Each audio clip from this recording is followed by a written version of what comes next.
Siempre recuerdo una clase de filosofía donde el profesor nos relató esta historia. En una caverna se encontraban un grupo de hombres, prisioneros de nacimiento, encadenados de forma tal que solo podían mirar hacia el fondo de la cueva. Una hoguera y figuras manipuladas por otros hombres proyectaban en esa pared todo tipo de sombras. Para los prisioneros, las sombras eran la única referencia del mundo exterior. Esas sombras eran su mundo, su realidad. Uno de los prisioneros era liberado y se le permitía ver la realidad entera fuera de la caverna. ¿Qué tanto tiempo le tomaría acostumbrarse al exterior después de toda una vida de encierro? Posiblemente su reacción sería un profundo temor a la realidad. Podría entender lo que era un árbol, el mar, el sol. Asumamos que este hombre puede ver la realidad tal cual es y entender el gran engaño que era la caverna. El profesor nos explicó brevemente las interpretaciones del mito en relación al conocimiento, la ilusión, la realidad, y cómo posiblemente estemos dentro de una gran caverna que a su vez está dentro de otra. Pero no cabe duda de la necesidad de ese hombre libre de regresar y compartirle al mundo lo que había visto. Medios de comunicación, miles de libros, todos los discursos políticos, organismos internacionales, expertos, filósofos, páginas de internet. Todos coinciden en la importancia de la educación.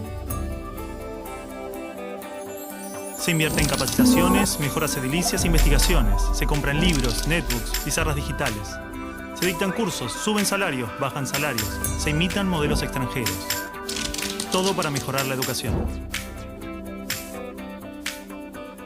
Esto no evita que haya tantas escuelas como realidades sociales.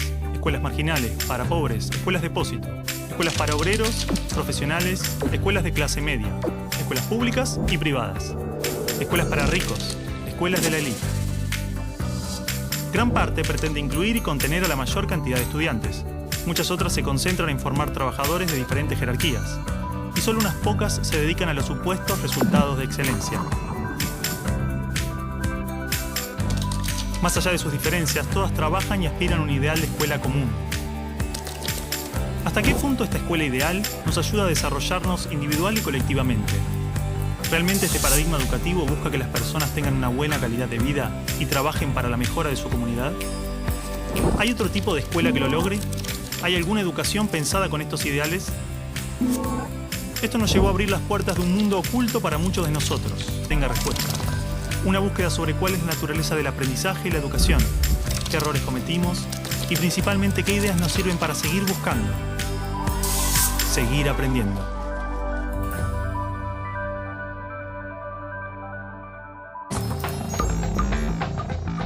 Los educativos no han cambiado tan rápidamente como el resto de la sociedad. Ahí es donde está el problema de fondo. Todas las leyes de educación nos hablan de objetivos de desarrollo humano profundos, valores humanos, cooperación, comunidad, solidaridad, igualdad, libertad, paz, felicidad, y se llenan de palabras hermosas. La realidad es que la estructura básica del sistema promueve justamente los valores opuestos. La competencia, el individualismo, la discriminación, el condicionamiento, la violencia emocional, el materialismo. Cualquier idea que se promueve desde el discurso es incoherente con lo que la estructura sostiene.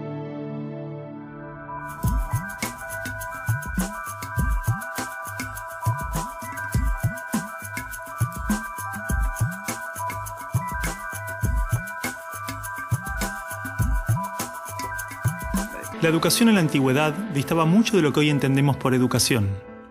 En Atenas clásica, por ejemplo, no había escuelas. Las primeras academias de Platón eran espacios de reflexión, conversación y experimentación libre.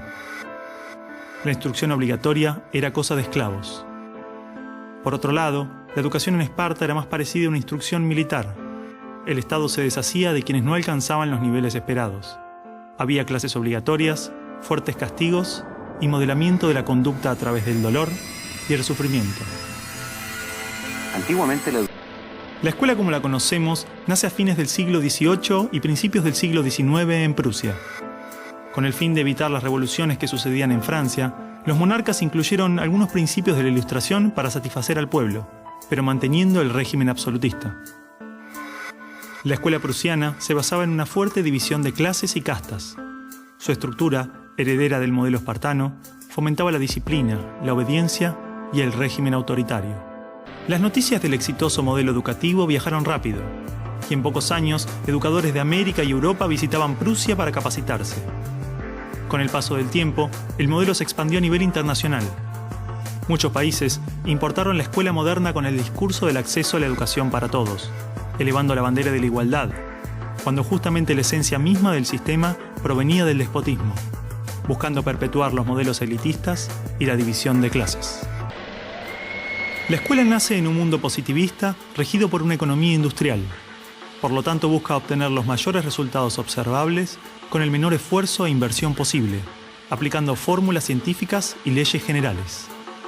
La escuela era la respuesta ideal a la necesidad de trabajadores, y los mismos empresarios industriales del siglo XIX fueron quienes financiaron la escolarización obligatoria a través de sus fundaciones. La escuela se complementó con investigaciones sobre el control de la conducta, propuestas de utopías sociales y hasta teorías de superioridad racial. No es de extrañar que los primeros estados con el sistema prusiano o similar fueran con el paso de las generaciones focos de xenofobia y nacionalismo extremo. El modelo de producción industrial en cadena de montaje era perfecto para la escuela.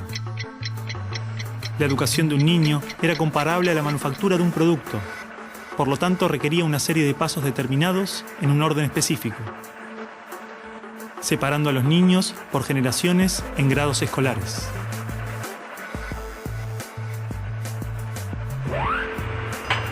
Y en cada una de estas etapas trabajaría sobre determinados elementos, contenidos que asegurarían el éxito, pensados minuciosamente por un experto. En esta cadena, una persona estaría a cargo de una pequeña parte del proceso, insuficiente como para conocer el mecanismo en su totalidad, ni a las personas en profundidad. Un docente por año, por materia, cada 30 o 40 alumnos, llegando al punto de que el proceso termine siendo meramente mecánico.